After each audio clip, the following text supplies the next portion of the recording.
이 예배에 나와 하나님께 영광을 돌리는 모두 교우 여러분, 그리고 오늘에서 영상을 통해 말씀을 듣는 모든 분들 위해 하나님의 은혜가 함께 하시길 주의 이름으로 축원합니다. 오늘 누가복음 22장 54절 그 다음에 62절까지 말씀을 중심으로 해서 하나님의 뜻, 침묵이란 제목으로 은혜를 나누고자 합니다. 요즘 대통령 선거를 앞두고 참 말들이 많습니다. 후보, 캠프, 그리고 종편이 생긴 이후에 하루 종일 이 대선과 관련된 뉴스들, 말들이 쏟아져 나오고 있습니다. 어찌 보면 다 비슷비슷하고 10년 전, 20년 전, 30년 전이나 비교해서 별로 달라지지 않은 그러한 톤의 얘기들, 그 사람이 그 사람인 그런 얘기들, 그런 거 보면서 참 말이 많다고 쓸 말이 많은 것은 아니다. 이런 생각을 하곤 합니다. 2007년작 일본의 코미디 드라마 영화인 안경이란 작품이 있습니다. 그리 잘 알려진 작품은 아닌데 혹시 여러분도 보셨습니까? 휴대폰이 터지지 않을 만큼 아주 오지인 곳을 찾아 여행을 간 타에코라는 사람, 펜션에서 묵묵히 일을 하는 유지, 봄마다 어딘가에서 이 마을로 찾아와 빙수를 파는 할머니 사쿠라, 타에코 교수를 찾아 이 마을로 온 남자 요모기, 이들의 만남, 그리고 식사, 장면, 이런 것들이 있는 아주 평범한 코미디 드라마물입니다. 이 영화는 일본 특유의 기묘하고도 느리지만 어느새 힐링이 저곳에 있구나 라는 생각이 드는 그러한 유의 영화입니다. 일본 음식다운 정갈한 음식을 준비하는 유지와 그것을 그 정갈함을 넘어 엄격한 분위기에서 먹는 사람들, 그곳에 화기애애한 감정은 없지만 때로는 그런 엄격함 속에 평화가 있음을 기억나게 해줍니다. 또 그런 대목은 아름다운 바다와 나무가 속도감 있게 편집된 블록버스터 영화의 길을 들여져가는 현대인들에게 자동차 피해가는 자전거처럼 참으로 한가롭습니다. 여유로운 풍경, 그리고 이 영화는 한가운 전원생활을 하는 주민들의 여유와 침묵을 보여줍니다. 그들은 길을 걸으며 사색하고 침묵을 통해 소통합니다. 그리고 음식을 만드는 사쿠라 할머니의 장인정신으로 만드는 팥빙수를 바라보며 고요한 집중으로 함께하는 모습을 통해 타에코는 그곳에서 참된 침묵의 의미를 깨달아갑니다. 창을 열고 차를 타고 가던 타에코는 안경을 흘리게 됩니다. 그러나 차를 세워서 그 안경을 다시 줍지 않습니다. 그냥 내버려 둡니다. 어쩌면 이제는 안경 없이도 세상을 더 뚜렷이 명료하게 볼 수 있을 것 같아서 말입니다. 이 영화는 어쩌면 소품급에 해당되는 영화에 불과하지만 침묵은 소리로 인한 상처를 치유한다는 올리버 웨델 홈즈의 말이 떠오르는 그러한 작품입니다. 침묵은 말을 하지 않는 것이 아니라 이해하는 과정이고 사랑하는 시간이고 소망의 눈으로 소통하는 시간이다라는 그런 교훈을 우리에게 줍니다. 세상의 여러 소리들로 인해 지치고 다친 마음에 평화를 주는 것이 침묵입니다. 또 한편의 영화를 잠깐 소개할까요? 2009년에 우리나라에서 개봉했던 영화 위대한 침묵이라는 영화가 있습니다. 필립 그로닝 감독이 만든 작품인데 이 영화는 162분, 즉 2시간이 넘는 근 3시간에 가까운 분량입니다. 그런데 여러분, 이 영화의 특징은 사람 간의 대화가 일절 없다는 겁니다. 여러분, 3시간 가까운 시간을 대사 없는 영화 보기가 그리 쉽겠습니까? 대신 수도자의 생활을 침묵으로 보여줍니다. 이 영화는 프랑스 그로노블 부근에 자리 잡은 그랑 샤를트레즈 수도원을 배경으로 한 영화입니다. 이 수도원은 1084년 설립된 카르투지오 수도회의 본거지인데 로마 가톨릭 수도회들 중 가장 엄격한 수도회로 알려져 있습니다. 중세 시절부터 외부 세상으로부터 아주 완벽하게 봉쇄되어 있어서 이름하여 이 수도원을 가리켜 봉쇄 수도원이라고 부릅니다. 이 수도원은 한번 들어가면 죽어서도 나오지 못합니다. 그러니까 죽어도 그것에 묻히는 겁니다. 21세기 우리는 마음만 먹으면 얼마든지 세계 곳곳을 여행할 수 있고 비행기 한번 타면 아무리 먼 곳도 이틀 안에 갈 수 있을 만큼 세상은 좁아졌습니다.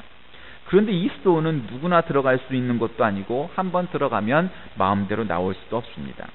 그러한 삶을 1000년째 이어오고 있는 그러한 유의 수도원입니다. 현재 20명의 사제 수사와 12명의 평수사, 그리고 수도원장 등 33명이 생활한다고 합니다. 얼마 전 27살 먹은 흑인 수사가 새로 입혔는데 가장 연세가 많은 분이 80세쯤 된다 합니다. 이 영화의 내용은 참 단순합니다. 수도자들이 개인 독방에서 생활하는데 작은 침대와 책상 그리고 무릎을 꿇고 기도하는 좁은 공간이 전부입니다. 오전 6시 반에 일어나서 오후 7시 반에 잠자리 드는데 오후 11시 반이면 다시 일어나서 밤 기도를 하고 오전 3시 반에 잠자리 듭니다. 종일 미사와 기도, 묵상과 노동을 되풀이 합니다. 대부분 수사들은 하루 종일 독방에서 지내고 일주일에 한 번 성당에서 공동으로 드리는 예배를 미사를 제외하면 철저히 혼자 지냅니다. 현대인들은 그것을 보고 감옥이나 마찬가지라고 하는데 외형상 그것은 감옥과 마찬가지입니다. 그러나 감옥은 타의에 의해서 들어간 곳이지만 그것은 자의에 의해서 들어간 것이 다른 점입니다. 특별히 이 카르투시오 스토운에서 눈여겨볼 대목은 바로 침묵입니다. 이 스토운은 침묵이 필수입니다. 방에서도 식사 때도 일할 때도 온종일 침묵합니다. 그러면 그들은 그저 침묵만 하는 걸까요? 단지 말을 하는 그런 침묵이 그들의 삶의 전부일까요? 아닙니다. 수사들은 침묵을 통해 수없이 물음을 던집니다. 그들의 기도, 그들의 묵상, 그들의 독서는 모두 질문이요 물음이요 또 대화입니다. 하나님을 향해 그들은 묻습니다. 주여, 당신은 누구십니까? 이렇게 묻는 저는 또 누구입니까? 수사들의 침묵은 그저 엄격한 규칙이 아니라 더 풍성한 물음을 던지기 위한 가장 적극적인 대화였던 셈입니다. 여러분은 카르투시오 스토운 이야기를 들으시면서 여러 생각이 드셨을 겁니다. 어쩌면 호기심이 나도 한번 가보고 싶다 그런 분도 있을 것이고 어쩌면 템플스테이처럼 나도 한번 일주일 정도 경험해보고 싶다 이런 생각을 할 수도 있고 또 어떤 분들은 그것이 도대체 이 현대시대에 어울릴 법한 일인가 하는 생각도 가지실 수 있습니다. 오늘날의 시대는 말 잘하는 게 능력인 시대에 살고 있습니다. 말 잘하고 어색한 분위기를 말로 재미있게 만드는 사람이 인기도 많습니다. 이제는 특별히 설교도 연선도 스토리텔링 기법을 이용해서 그 안에 스토리가 있느냐, 심지어는 말이 아니라 기업도 그리고 또 교회도 어떤 단체도 스토리 있는 일들을 행할 때 가치 있다 여기는 그러한 시대가 돼버렸습니다. 심지어는 이제 트위터나 페이스북과 같은 SNS에서 스마트폰을 통해서 동시간대에 세계 곳곳에서 벌어진 일들이 올라옴으로 인해서 얼마나 많은 말들이 오고 가는지 알 수 없습니다. 그러니 이제 침묵은 따분하고 지루하고 재미없고 소통의 단절이다 라고 생각하는 것도 결코 그릇된 생각이 아닌 듯 싶습니다. 나를 혼란케 하는 모든 것을 제쳐둘 침묵의 시간이 필요하다는 것을 알았고 그제서야 침묵 속에서 살아계신 하나님의 고요한 음성을 들을 수 있었다. 성령의 인도를 받는 하나님의 자녀는 나아가기 전에 기다릴 줄 알며 말하기 전에 침묵할 수 있다. 우리는 침묵의 예수를 배워야 한다. 고요히 주의를 기울이며 머무는 법을 배워야 한다. 침묵은 밭을 갈고 씨앗을 뿌린 후에 새싹이 돋아나기를 기다리는 농부의 기다림과 같다. 인내와 희망을 필요로 한다. 지금 제가 여러분들에게 소개한 이 글들은 전부 침묵에 관한 교훈들, 명언들입니다. 여러분, 우리가 이 시대에는 너무너무도 많은 말들, 너무너무도 많은 소통들, 너무너무 많은 SNS 방송들이 떠다닙니다. 너무도 많은 책들이 있습니다. 어떤 사람은 자격도 충분히 되지 않으면서 그저 글이면 뭐든지 써서 자기가 작가입네 하고 별 필요 없는 책들을 만들어내곤 합니다. 그래서 말도 책도 방송도 SNS도 정말 쓸데없는 말들로 글들로 이루어진 것이 너무 많습니다. 그러니 이제 현대를 살아가는 우리들, 특별히 믿음의 사람들인 우리들에게는 그 많은 바다와 같은 하늘과 같은 말과 글 속에서 정작 우리에게 요구되고 필요로 하고 또 자양분이 될 만한 그러한 말들, 그러한 글들을 우리가 잘 뽑아내야 한다는 것이 오늘날을 살아가는 그리스도인들에게 필요한 것입니다. 이렇게 말이 많으면 사색과 성찰로 이어지기 쉽지 않습니다. 이 말의 성찬 시대를 살아가는 우리에게 어쩌면 현대인들에게 가장 큰 병 중에 하나는 지독한 고독이 아니겠습니까? 왜 군중 속의 고독이란 말이 있습니까? 항상 누군가와 같이 있는데 실제로는 소통하지 못하고 고독을 느끼고 외롭고 그리움을 느낀다고 합니다. 정신분석학자 자크 라캉은 이런 말을 합니다.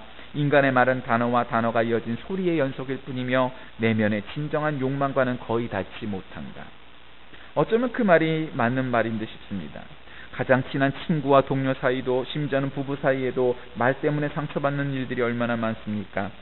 아니 당신들 기독교인들만큼 말 많은 사람들이 어디 있어? 지금 누구에게 말 많다는 거야? 하는 지적을 우리에게도 돌릴 수 있을 겁니다. 심지어는 우리 기독교는 말의 종교 아니겠습니까? 성경 맨 처음에 나오는 창세기 1장 1절에도 태초에 하나님이 천지를 창조하시니라 이렇게 말씀으로 시작합니다. 요한복음 1장 1절의 선언을 보아도 태초에 하나님이 말씀으로 천지를 창조하셨다고 말씀합니다. 그러니 우리 기독교 신앙은 말 혹은 말씀과 뗄래야 뗄 수 없는 관계를 갖고 있다는 것을 우리가 잘 알지 않습니까? 특별히 우리 기독교 예배 가운데에는 말씀, 즉 설교에 관한 성경에 관한 말을 듣는 것이 설교의 하이라이트고 핵심일 만큼 우리에게는 참으로 이것이 중요합니다. 그런데 여러분, 우리가 또 한 가지 잊지 말아야 할 점은 우리 기독교는 말의 종교일 뿐만 아니라 동시에 침묵의 종교인 것도 기억해야 합니다. 예수님의 공생의 마지막에 해당되는 일련의 사건들을 우리가 한번 쭉 살펴보면 거기에는 공통점이 있습니다. 그것은 가장 중요한 순간에 말은 사라지고 침묵이 등장한다는 사실입니다. 예수님께서 대제사장 가야바에게 신문당하시는 장면이 마가복음 14장 53절 이하에 나옵니다. 거짓 증인을 내세워 예수를 모함합니다마는 예수는 아무 대답도 하지 않으십니다. 대제사장이 일어나서 그에게 묻습니다. 너는 아무 대답도 없느냐? 이 사람이 너를 치는 증거가 어떠하냐? 61절에 기록하기를 잠잠하고 아무 대답도 아니하거늘. 또 동일한 사건을 기록하고 있는 마태복음 26장 63절 말씀에도 예수께서 잠잠하시거늘 가야바가 예수를 빌라도에게 넘겨주게 되고 빌라도 총독이 예수를 신문합니다. 대제사장들과 장로들이 예수를 고소합니다. 그때 마태복음 27장 12절 말씀에 대제사장들과 장로들에게 고소를 당하되 아무 대답도 아니하는지라. 마가복음 15장 4, 5절 말씀에도 빌라도가 또 물어 가로되 아무 대답도 없느냐? 저희가 얼마나 많은 것으로 너를 고소하는가 보라 하되 예수께서 다시 아무 말씀도 대답지 아니하시니 빌라도가 기이히 여기더라. 여러분, 예수님이 침묵하신 현장은 예수의 생사가 걸린 아주 중요한 순간이고 이제 곧 이 순간을 접어들게 되면 그는 사형, 그것도 가장 극형인 십자가형에 처하는 순간에 닥쳐 있다는 것을 아셨을 겁니다.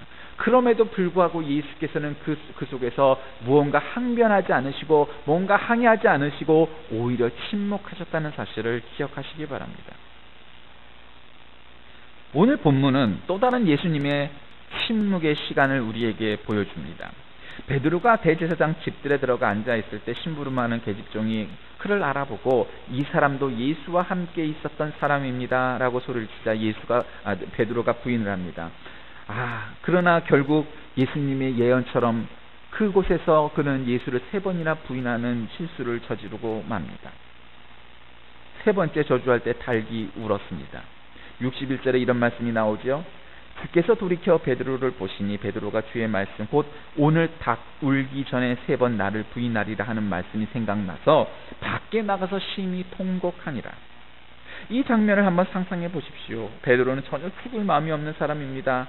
예수께서 사람 닦는 어부를 만들어 주시겠다 했고 그는 12제자들 중에도 으뜸가는 소위 말하는 수제자에 해당되는 사람이었습니다. 그는 예수님 곁에서 나는 정말 예수님뿐이야. 난 예수님을 죽을 때까지 쫓아다니면서 예수님을 진정한 제자로 살 거야. 그리고 예수님께서 기적을 일으키시는 것도 보았고 그는 예수님의 가장 근거리에 있었던 아주 최고 가는 첫 손가락 꼽히는 제자였습니다. 그런데 이제 예수님이 붙잡히셨다고 하니 곧 그는 모른다 하고 그 별 볼 일 없는 계집종 앞에서도 부인하였던 보잘것없는 사람이 되고 말았습니다.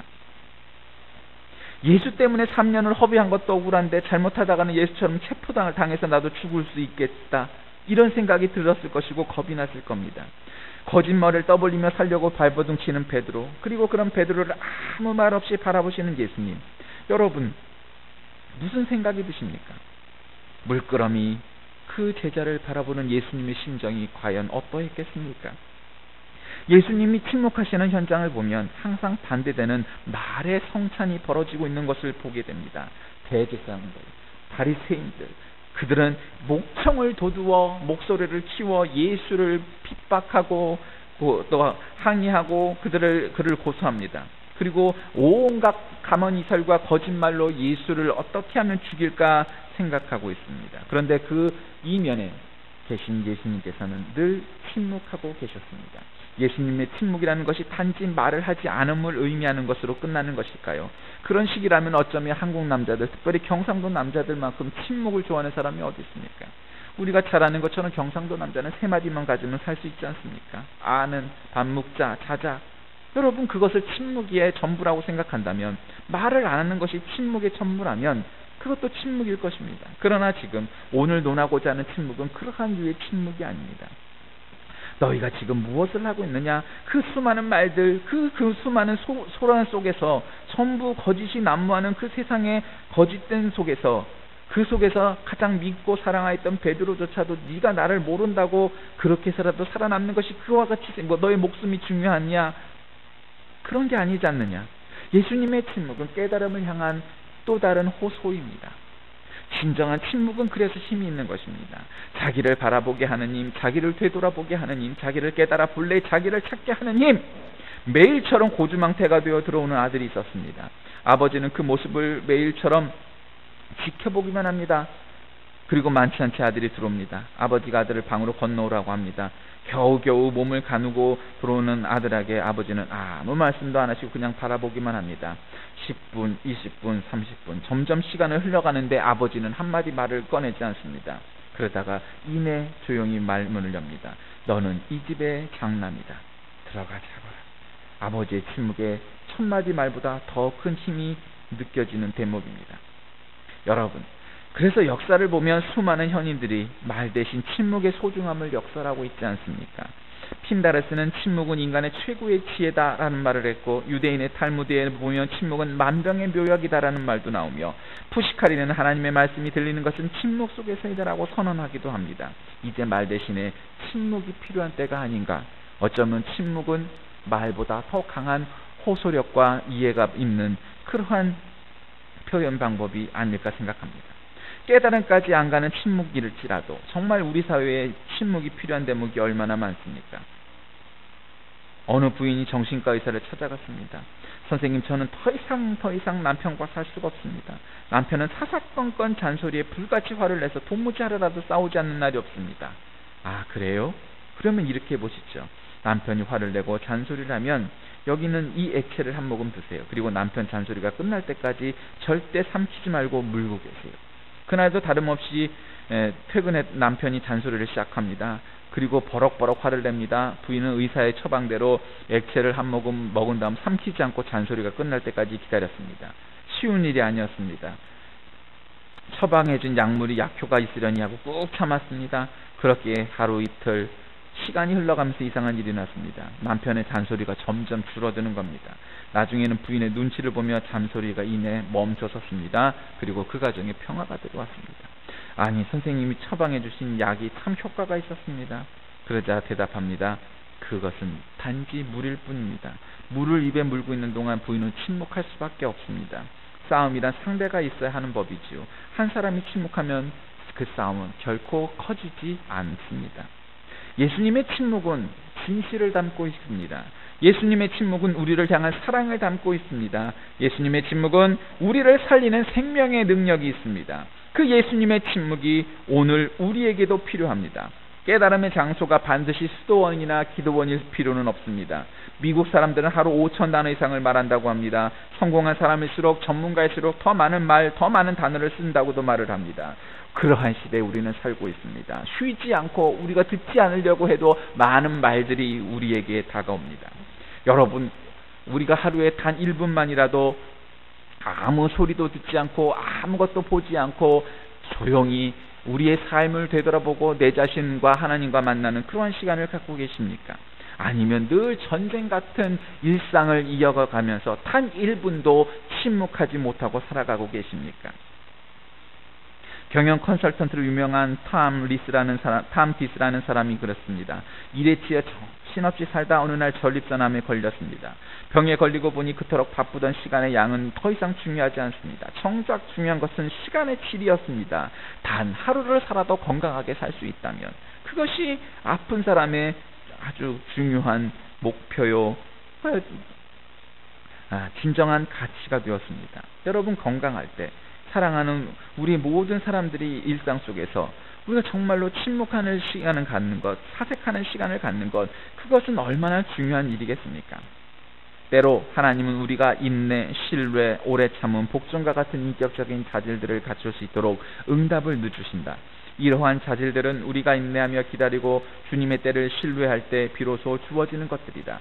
영적인 성장은 대개 고통, 상처, 몸부림, 혼란과 실망을 통해 얻게 된다. 빌 하이벨스 목사님은 이렇게 말했습니다. 또 찰스 스윈돌 목사님은 침묵은 단순히 소리가 없는 상태가 아니다. 깊은 침묵이란 자기 의와 자기 사적 주장이 사라지고 오직 하나님의 의와 하나님의 뜻이 드러나는 영적 지경을 뜻한다. 가만히 하던 일을 멈추고 하나님이 하나님 되심을 알라. 이렇게 말했습니다.